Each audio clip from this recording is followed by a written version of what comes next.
Bonjour peuple de Dieu, c'est le pasteur Jérémia, aussi connu sous le nom de pasteur Loïc. Nous voulons en ce jour écouter la parole de Dieu pour cette semaine. Avant tout, nous voulons commencer par une parole de prière. Alors en signe de révérence à notre Dieu Tout-Puissant, notre Père Céleste, puissions-nous baisser nos têtes en signe de révérence et prions. Père éternel, Dieu de gloire, Dieu saint, Dieu Tout-Puissant, Dieu de merveille, de prodige, toi qui ne changes pas, toi qui vis d'éternité en éternité, béni soit ton Saint-Nom. Merci encore pour cette énième opportunité que tu nous donnes de pouvoir nous recueillir dans ta présence, de pouvoir être équipés au nom de Jésus-Christ. Nous nous recommandons complètement tes mains, corps, âme et esprit, nos pensées, notre cœur, Seigneur, l'air, l'atmosphère, en ces lieux, autour de nous, en nous. Nous recommandons toutes choses en tes mains, nous abandonnons complètement tes mains.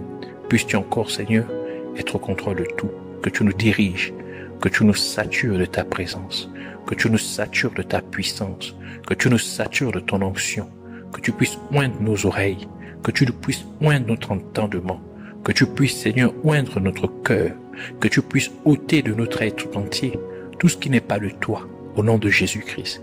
Et que tout ce qui s'oppose, Seigneur, à la connaissance de la vérité, à la connaissance de ta parole, que cela soit lié, chassé, renvoyé dans les gouffres de l'enfer une fois pour toutes, au nom de Jésus-Christ. Que, Seigneur, ta révélation, Seigneur, la révélation de ta parole, des mystères de ton royaume, des mystères, Seigneur, de ta création, Seigneur, que cela soit manifeste au nom de Jésus. Et que ta puissance, oui Seigneur, puisse toucher, Seigneur, toute vie, Seigneur, tout ce qui va écouter, Seigneur, ta parole en ce moment, qu'elle soit sous prise de ta puissance et que par ta puissance, Seigneur, tu puisses briser tous les liens, toutes les chaînes maléfiques au nom de Jésus-Christ. Que la gloire, l'honneur et la majesté te soient rendus en toutes choses au nom de Jésus-Christ. Nous avons ainsi prié. Amen. Alors nous voulons continuer dans notre thème principal qui est les mystères de la prière.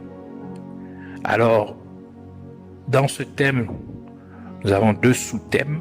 Le premier sous-thème sont les principes qui amènent notre prière à percer la force cosmique démoniaque établie dans le deuxième ciel par certains des anges déchus qui ont été chassés du troisième ciel. Alors, nous avons clôturé avec ce sous-thème et depuis la semaine dernière, nous avons commencé avec le second sous-thème qui est les principes qui amènent notre prière à être exaucée. Alors, nous parlons des 7 autels de la prière ou le tribunal de la prière.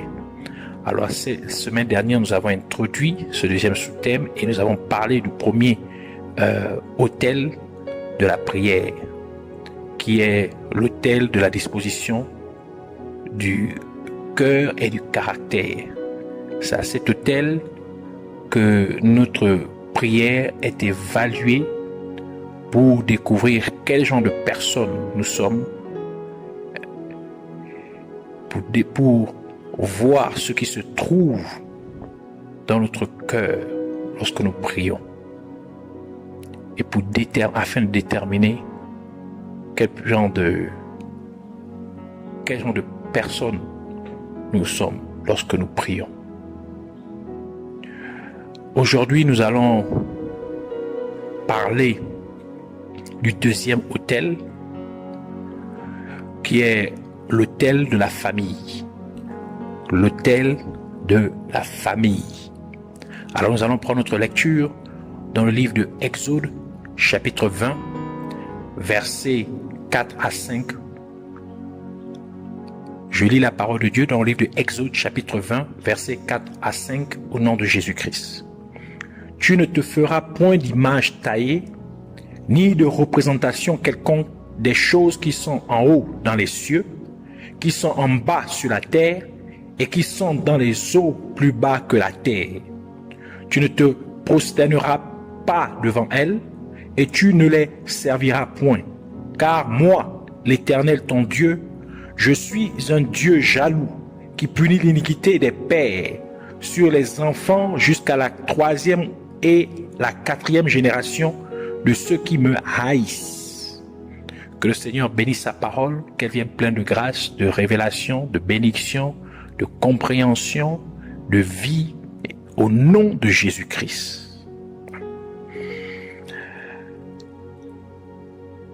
Alors, une fois que votre prière aurait été évaluée à l'autel de la disposition du cœur et du caractère, l'ange de Dieu plaidera à nouveau pour la miséricorde de Dieu et votre prière se déplacera vers l'autel suivant, qui est l'autel de la famille. L'autel de la famille est l'endroit où les mauvais esprits établis par Satan pour s'opposer à votre prière en tant qu'accusateurs exposeront des arguments basés sur votre ascendance familiale. Il est donc impératif que les gens connaissent et comprennent l'impact des actions ou déclarations d'une personne sur ses descendants ou sa lignée familiale. Mais il ne s'agit pas seulement de connaître et de comprendre ces vérités. Les gens doivent aussi être capables de traiter et d'agir à l'égard de telles choses. Dans notre écriture principale du livre d'Exode, chapitre 20, versets 4 à 5, Dieu déclare qu'il visite l'iniquité des pères sur les enfants jusqu'à la 3e et 4e génération de ceux qui le haïssent. Cela implique que quand l'un agit ou parle méchamment, ces mauvaises actions ou ces mots méchants auraient un impact sur ses enfants et petits-enfants, et même jusqu'à la 4e génération. Cela signifie également que les mauvaises actions ou paroles de votre père ou de votre mère ont un impact direct sur vous, sur vos enfants, sur vos petits-enfants et sur vos arrière-petits-enfants également. Cela signifie aussi que les mauvaises actions ou paroles de votre grand-père ou de votre grand-mère ont un impact direct sur votre père et votre mère, sur vous, sur vos enfants et sur vos petits-enfants également.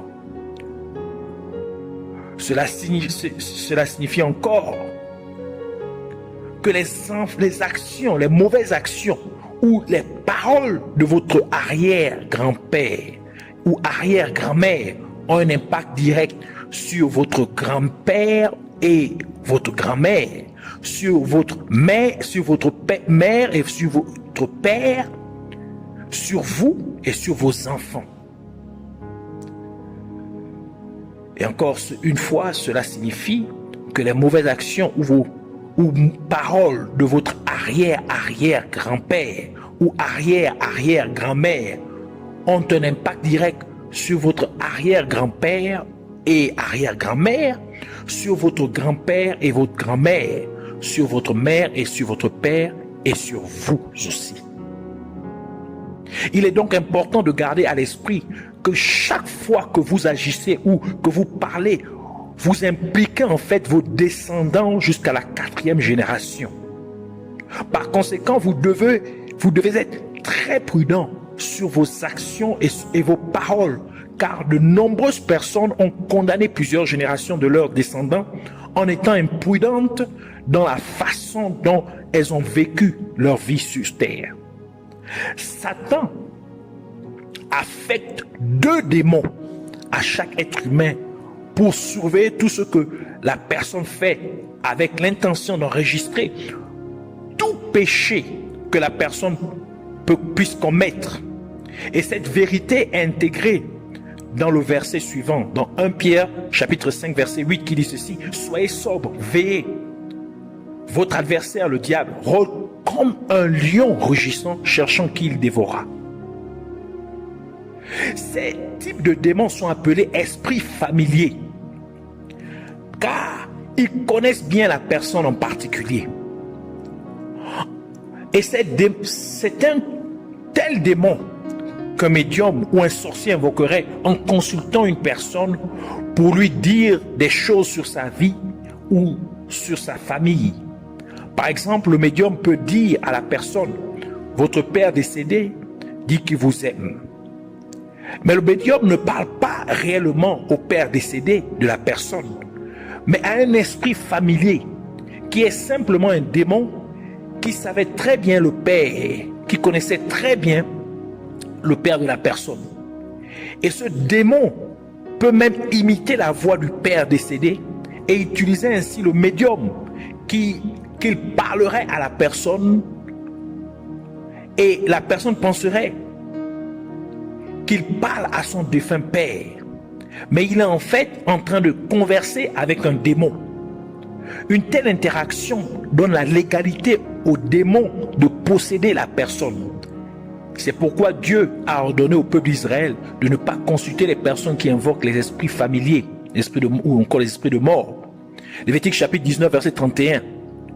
Ne vous tournez point vers ceux qui évoquent les esprits, ni vers les devins.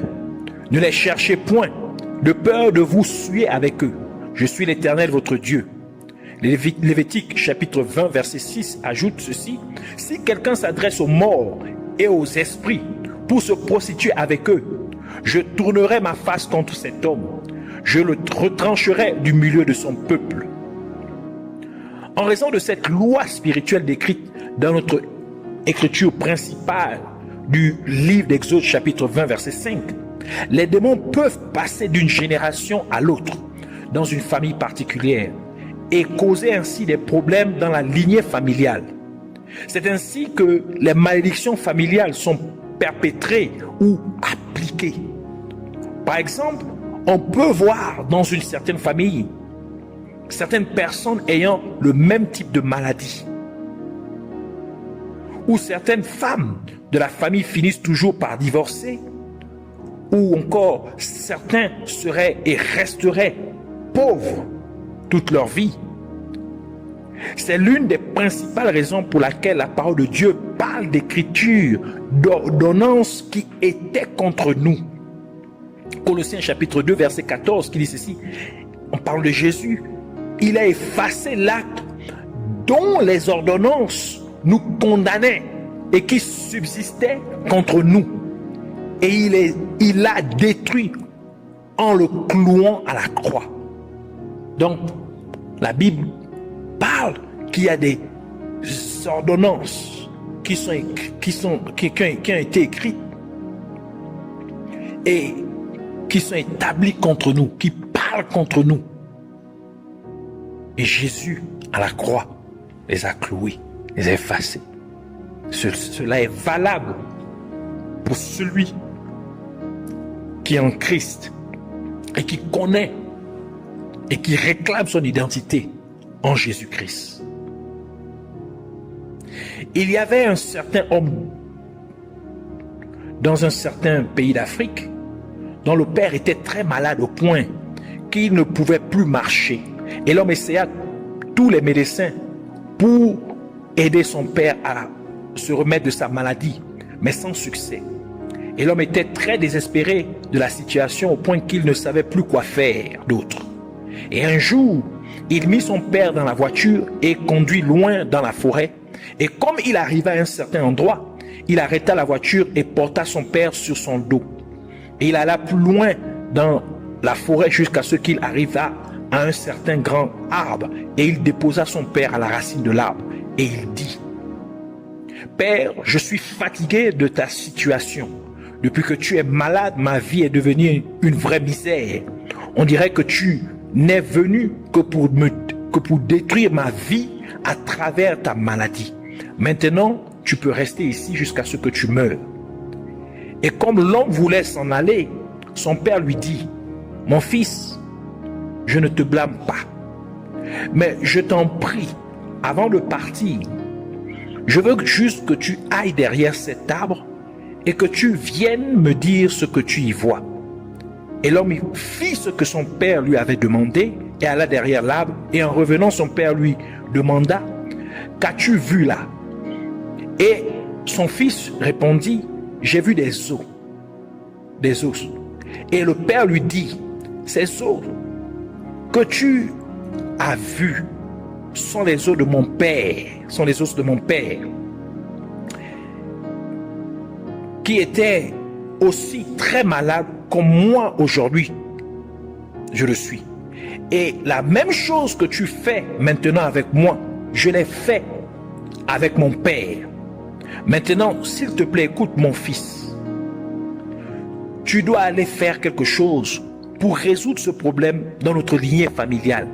Sinon, cela détruira les hommes de notre lignée familiale, car ce que tu essayes de me faire maintenant, ton fils te fera la même chose. Et la même chose sera faite à ton fils jusqu'à ce que quelque chose soit fait pour mettre fin à ce problème dans notre famille. Cette histoire vraie nous montre combien une malédiction générationnelle peut être dévastatrice pour une famille. Et dans ce cas particulier, cela illustre à quel point il est important pour quelqu'un d'honorer ses parents pendant qu'il est encore en vie. Car s'il manque à le faire, cela lui causerait de nombreux problèmes dans sa vie et cela raccourcirait également sa vie sur terre, comme la parole de Dieu déclare dans Éphésiens chapitre 6, versets 1 à 3, qui dit ceci. Enfants, obéissez à vos parents, selon le Seigneur, car cela est juste. Honore ton père et ta mère. C'est le premier commandement avec une promesse, afin que tu sois heureux et que tu vives longtemps sur la terre. Les personnes qui abusent sexuellement de leurs enfants ont très probablement été elles-mêmes abusées alors qu'elles étaient enfants par leurs parents. Et les démons liés au domaine des abus sexuels qui avaient possédé la personne qui commettait cette mauvaise action posséderont également l'enfant.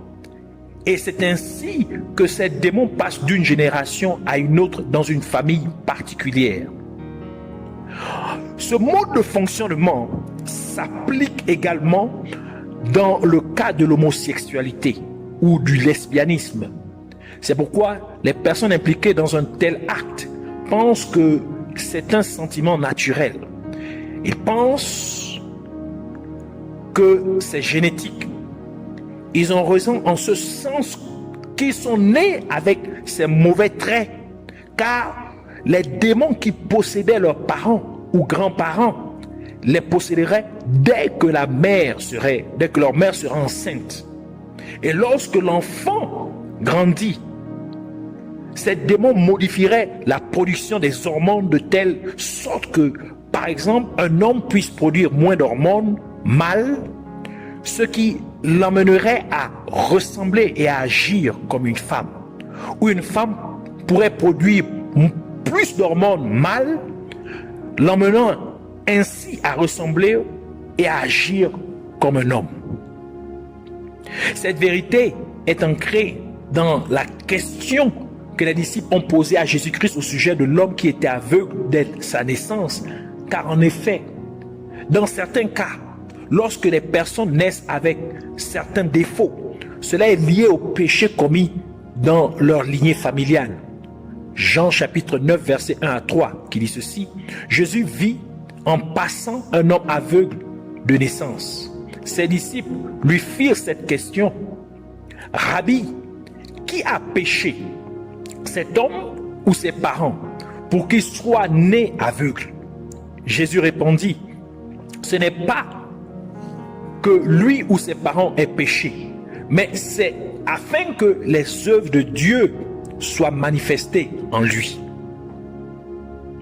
C'est pourquoi Dieu veut que vous traitiez de manière drastique de telles choses qui donnent la légalité aux démons à se propager dans votre famille d'une génération à l'autre. Car ne pas le faire entraînerait des obstacles à l'accomplissement de votre mandat donné par Dieu sur terre. C'est pourquoi avant d'utiliser Gédéon, Dieu lui demanda de détruire l'autel de Baal que son père avait. Et ce n'est qu'après avoir détruit l'autel de Baal que Dieu utilisa Gédéon pour délivrer le peuple d'Israël de l'oppression des Midianites. Juge chapitre 6, versets 24 à 27 qui dit ceci. Gédéon bâtit là un autel à l'Éternel et lui donna pour nom l'Éternel paix. Il existe encore aujourd'hui à Ophra, qui appartenait à la famille d'Abiézer. Dans la même nuit, l'Éternel dit à Gédéon, prends le jeune taureau de ton père et un second taureau de 7 ans, renverse l'autel de Baal qui est à ton père et abat le pieu sacré qui est dessus. Tu bâtiras ensuite et tu disposeras sur le haut de ce rocher un autel à l'Éternel ton Dieu.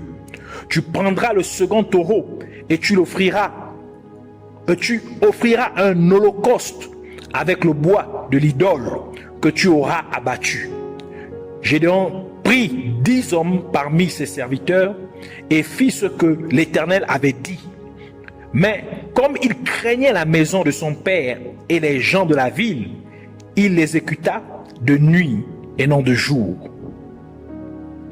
Dieu n'a pas seulement demandé à Gédéon de détruire l'autel de Baal que possédait son père, mais Dieu a également demandé à Gédéon de lui construire un autel, car cela nous dit que vous devez d'abord détruire le culte démoniaque qui pourrait avoir été établi dans votre lignée familiale par des prières intensives de repentance pour que vos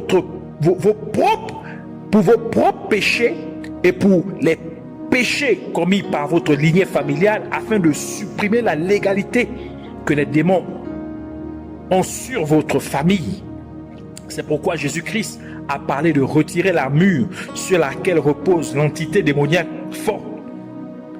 Et dans ce cas, cette armure sont les péchés qui ont été commis par votre ascendance familiale ou vous-même.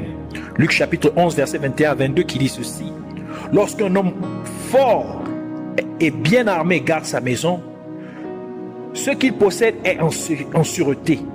Mais si un plus fort que lui survient et le dompte et lui enlève toutes les armes dans lesquelles il se confiait, il distribue ses dépouilles. Les versets ci-dessous dévoilent également le fait que lorsque les démons se perpétuent dans une famille, ils deviennent des bastions de la famille, c'est-à-dire des hommes forts de la famille. Ce qui signifie que si vous ne les surmontez pas, votre vie stagnerait. Il est donc essentiel pour vous de vous repentir de tous les péchés commis par vos ancêtres, comme Dieu lui-même nous recommande de le faire. Dans Lévitique chapitre 26, versets 39 à 42 qui dit ceci. Ceux d'entre vous qui survivront seront frappés de langueur pour leurs iniquités dans les pays de leurs ennemis. Ils seront aussi frappés de langueur pour les iniquités de leurs pères.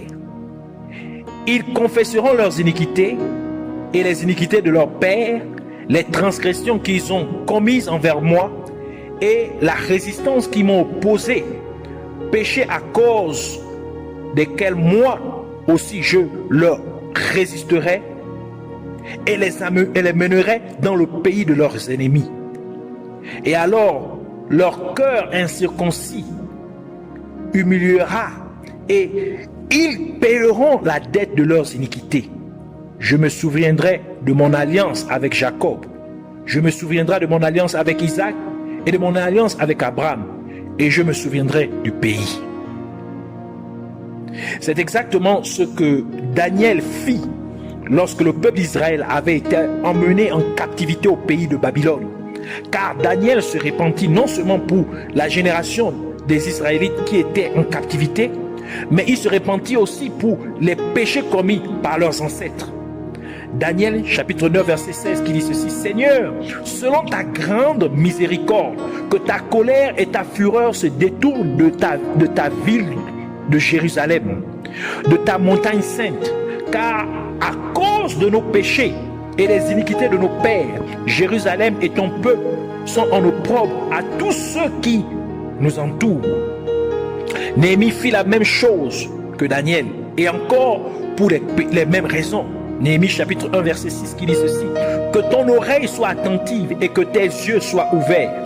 Écoute la prière de ton serviteur, que ton serviteur t'adresse en ce moment, jour et nuit, pour tes serviteurs, les enfants d'Israël, en confessant les péchés des enfants d'Israël, nos péchés contre toi, car moi et la maison de mon père, nous avons péché. Cela implique que si les péchés de vos ancêtres ne sont pas traités par une repentance intense et sincère, ils finiront par vous mettre en esclavage, car les démons qui se seraient propagés dans votre lignée familiale contrôleraient et manipuleraient votre vie et la vie de vos frères et sœurs, ainsi que la vie de vos enfants, et ainsi de suite. C'est pourquoi le prophète Jérémie dit ce qui suit à Dieu dans Lamentation chapitre 5 verset 7. Nos pères ont péché et ne sont plus, et c'est nous qui portons la peine de leurs iniquités. Deuxièmement, vous devez déraciner ces démons de votre famille par des prières insistantes de combat spirituel, comme l'a dit Jésus-Christ. Dans Matthieu chapitre 18 verset 18 qui dit ceci: je vous le dis en vérité, tout ce que vous lierez sur la terre sera lié dans le ciel, et tout ce que vous délierez sur la terre sera délié dans le ciel. Marc chapitre 16 verset 17, Jésus ajoute ceci: voici les miracles qui accompagneront ceux qui auront cru en mon nom. Ils chasseront les démons. Donc, juste la première partie du verset. Et enfin, après avoir confessé vos propres péchés, les péchés de vos ancêtres, et après avoir déraciné